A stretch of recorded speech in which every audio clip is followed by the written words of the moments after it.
Millionaire CEO visits a place where dogs choose humans. Then everything changed. There's a place where people don't choose dogs. You sit in a room with strangers. You stay quiet.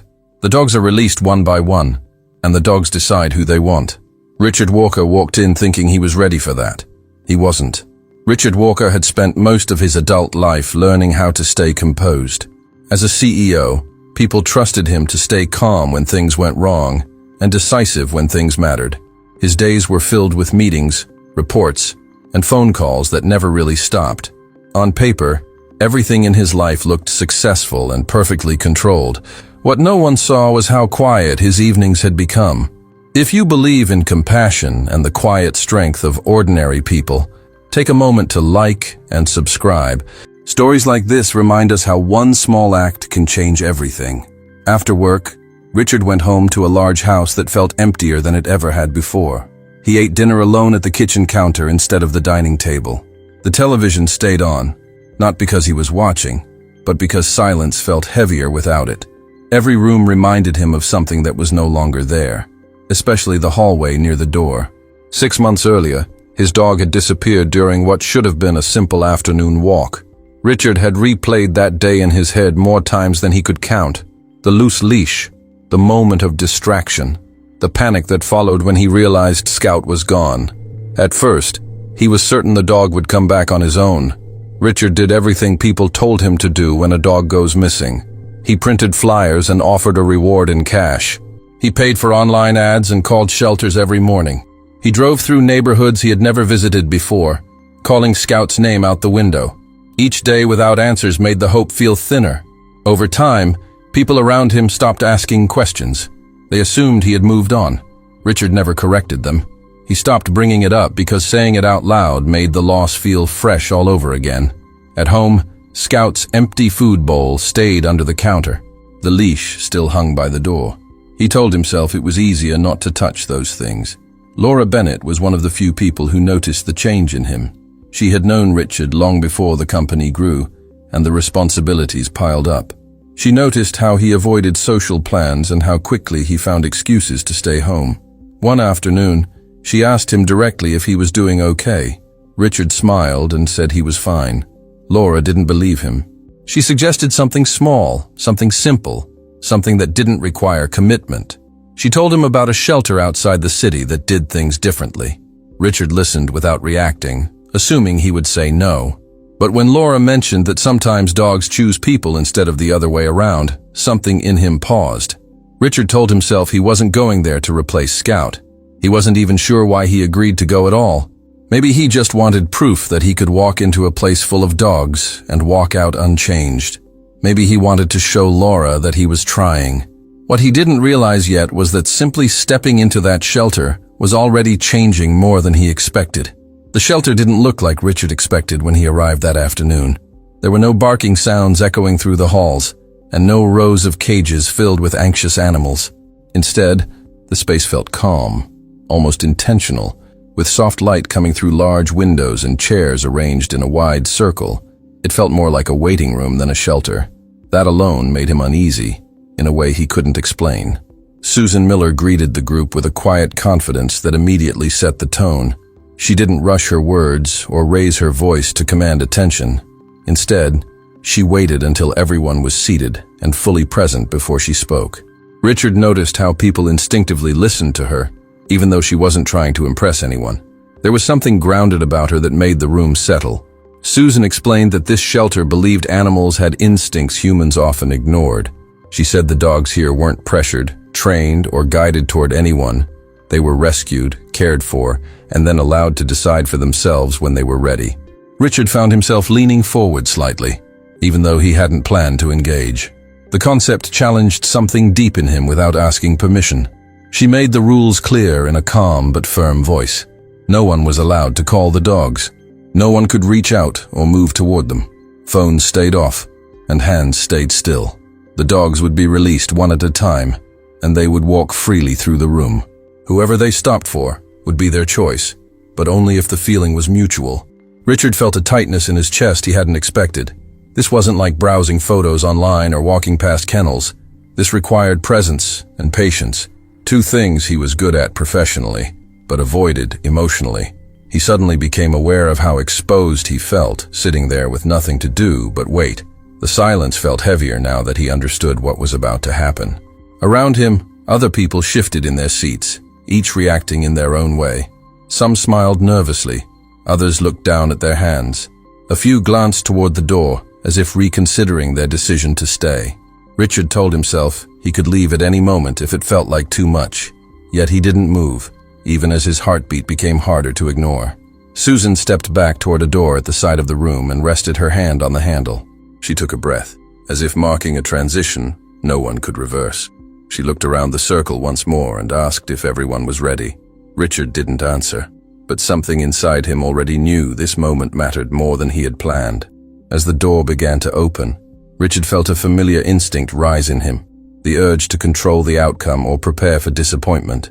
He reminded himself that he wasn't there to expect anything. He was just there to sit, stay quiet, and observe. What he didn't realize yet was that the first dog entering that room would already start pulling at a part of him he thought had gone numb. When the first door finally opened, the sound was subtle, but it immediately changed the energy in the room. Richard felt his shoulders tense without realizing it, as if his body was reacting before his mind could catch up. He stayed still, reminding himself of the rules Susan had explained moments earlier. This wasn't a moment for action or decision. It was a moment for waiting. The small poodle stepped into the room cautiously, its paws barely making a sound against the floor. It paused near the doorway, scanning the circle of strangers as if trying to understand where it was. The dog's eyes moved slowly from face to face, taking in expressions, posture, and presence. Richard watched closely, surprised by how much intention seemed to exist in such a small body. No one spoke, and the silence felt almost sacred. The poodle began walking, stopping briefly near a man on the far side of the circle before moving on. It hesitated again near a young woman, then continued forward, as if something there didn't feel quite right. Richard noticed how every movement made the people around him hold their breath. He could feel his own pulse in his ears, even though he told himself this wasn't about him. The tension was quiet, but undeniable. When the dog reached an older woman sitting 2 chairs away from Richard, everything shifted. The poodle lifted its front paws and gently placed them on the woman's knees, its tail wagging with sudden confidence. The woman let out a soft sound that was somewhere between laughter and tears. She looked around as if asking permission to feel what she was feeling. Susan nodded, giving her silent approval. The woman bent down and lifted the dog into her arms, holding it close to her chest. Tears ran freely down her face as she whispered something only the dog could hear. The rest of the room remained still, but the emotion spread like warmth. Richard felt his throat tighten in response, even though the moment didn't involve him. As the woman stood and prepared to leave with the dog, Richard experienced an unexpected wave of emotion. It wasn't jealousy or regret, but something closer to fear. Seeing that connection reminded him of what he had lost and how fragile those bonds could be. He realized how long it had been since he allowed himself to feel something that deeply. The reminder hurt more than he anticipated. The door closed behind the woman and the poodle, and the room returned to silence. Richard stared at the empty space where they had been sitting moments earlier. His hands were clenched together now, though he didn't remember doing it. He wondered if staying had been a mistake after all. For the first time since arriving, Richard felt truly exposed. He wasn't sure he was ready to witness more moments like that without breaking. Yet part of him also knew that leaving now would mean turning away from something important. As he sat there, caught between hope and fear, Richard didn't realize that this vulnerability was only the beginning. When the second door opened, Richard felt a different kind of tension settle into the room, heavier and more personal than before. The emotional residue from the first adoption still lingered, making everyone more aware of what was at stake. He noticed how people sat a little straighter, as if bracing themselves for another moment that might change someone's life. This time, Richard told himself not to watch too closely. He failed almost immediately. The golden retriever entered with an easy confidence that filled the space without effort. Its tail moved slowly from side to side, relaxed but attentive, as if it understood the attention focused on it. The dog walked toward a man across the circle and stopped for a moment, studying him carefully. The man's breath caught, and Richard could see hope flicker across his face. Then the dog moved on. The retriever continued walking, passing Richard without even a glance, and something about that stung more than he expected. He told himself it was ridiculous to feel that way, especially since he hadn't come to be chosen. Still, the dog's indifference felt personal, like a quiet reminder that not every connection is meant to happen. Richard looked down at his hands, suddenly unsure why his chest felt so tight. The dog stopped in front of a couple sitting side by side, their fingers intertwined tightly. The retriever stepped closer, resting its head against the woman's knee before sitting down between them. Both of them began to cry almost instantly, overwhelmed by the simplicity of the moment. The man wrapped his arms around the dog as if afraid it might disappear if he let go. Their joy felt raw and unfiltered. Susan approached them calmly, confirming the choice without interrupting the emotion. The couple nodded through tears, barely able to speak, and stood together as they prepared to leave. Richard watched them walk toward the exit, their happiness filling the room even as they disappeared. He felt genuinely happy for them, but that happiness came with an ache he hadn't prepared for. It reminded him how long it had been since he felt chosen by anything at all. As the door closed behind the couple, Richard realized something had shifted inside him. He had walked into the shelter believing he could observe without consequence, but that illusion was gone. Each adoption felt like both a gift and a quiet loss. He began to wonder if staying meant opening wounds he had carefully avoided for months. The thought made him uneasy in a way success never had. Richard glanced toward the door, considering whether it was time to leave before things went any further. He told himself there was nothing wrong with protecting his emotional limits. He had done that his entire career, and it had served him well. Yet something about leaving now felt like another kind of loss, one he wasn't ready to face. The conflict settled heavily in his chest. As Susan moved back toward the door to bring in the next dog, Richard felt caught between two choices that both carried weight. He could leave and preserve the distance he had built around his pain, or he could stay and risk feeling something he couldn't control. Sitting there, surrounded by strangers and silence, Richard had no idea which choice would cost him more, and that uncertainty refused to let him go. Richard stayed in his chair, even as every instinct told him to leave. He adjusted his posture slightly, trying to ground himself in something familiar and controlled.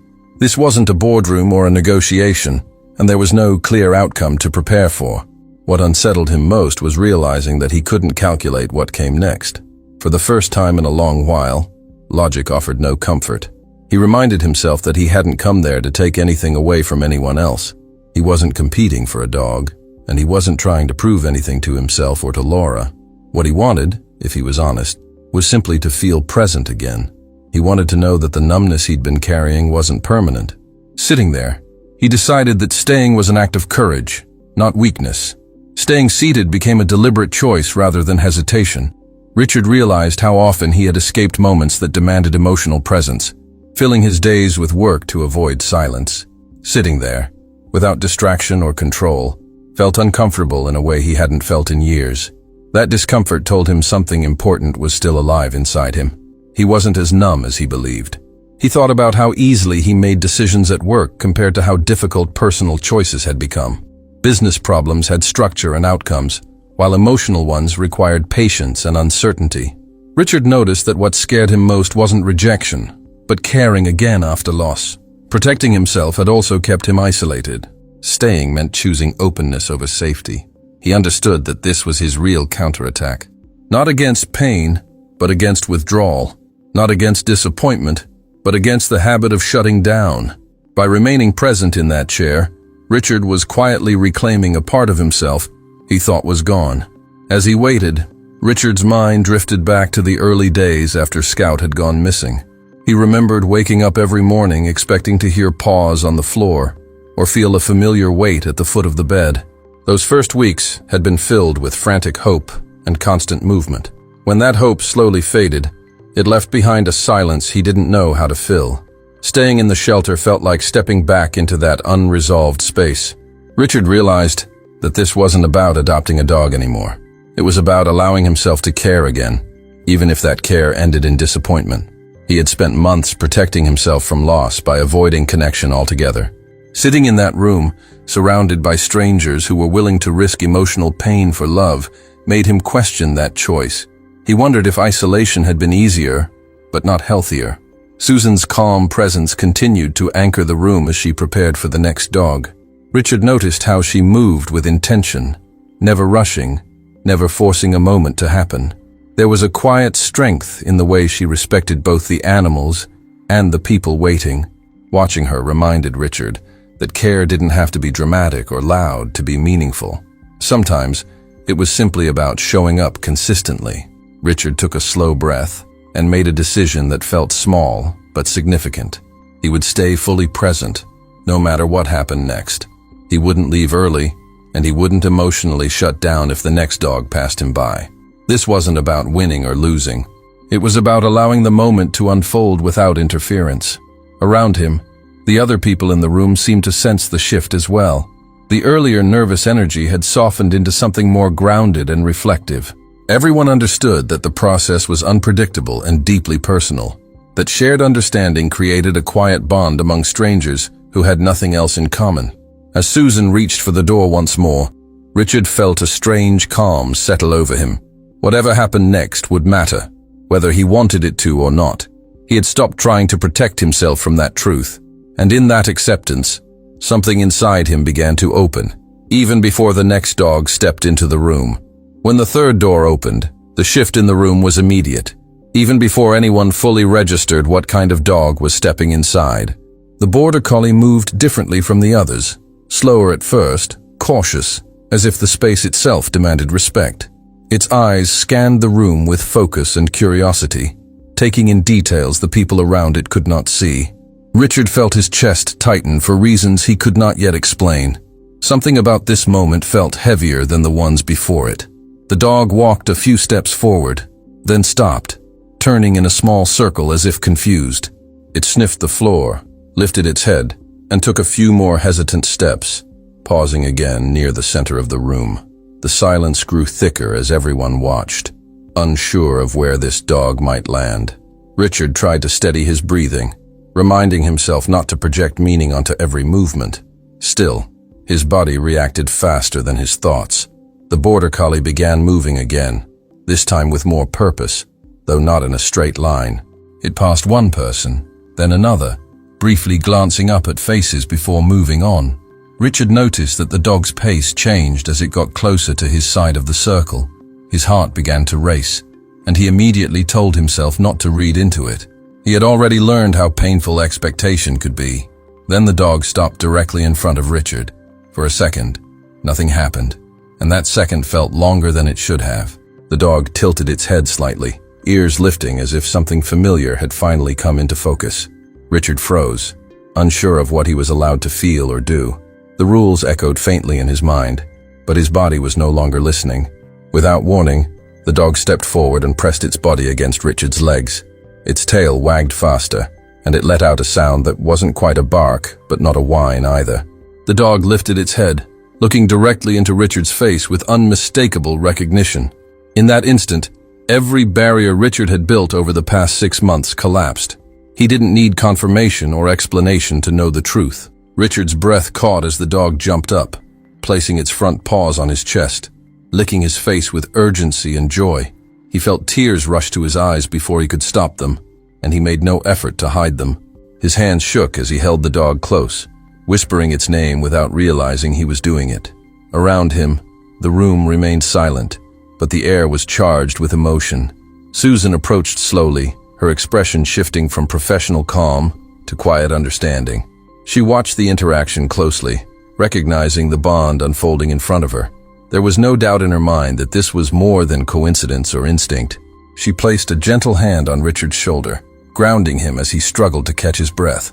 As Richard held the dog, overwhelmed and exposed, a realization settled in that felt both terrifying and healing. This wasn't just about being chosen in a room full of strangers. This was about something that had been lost and never truly let go. And as the moment stretched on, Richard didn't yet know how this reunion had been made possible, or what it would ask of him next. Richard needed several moments before he could fully register what was happening around him. The room had not changed. The people were still seated, and the rules were still the same. Yet everything felt different now. Scout remained pressed against him, calm and excited at the same time, as if afraid to let go.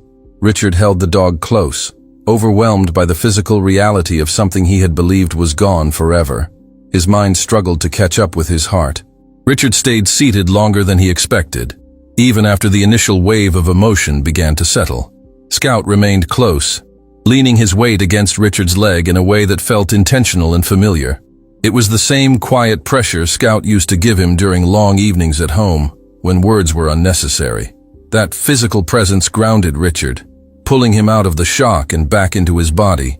For the first time since the reunion, his breathing began to slow. Susan crouched slightly so she was at eye level with both of them, careful not to intrude on the moment. She spoke softly, not because the room required it, but because the moment did. She explained that Scout had been found by a volunteer early one morning, curled up beneath a concrete bridge after a storm. The dog had been soaked, trembling, and clearly exhausted, but still alert, still watching every movement around him. Something about the way Scout looked at people made them hesitate before approaching. She described how Scout resisted being led away at first, pulling gently back as if hoping someone else would appear. Once at the shelter,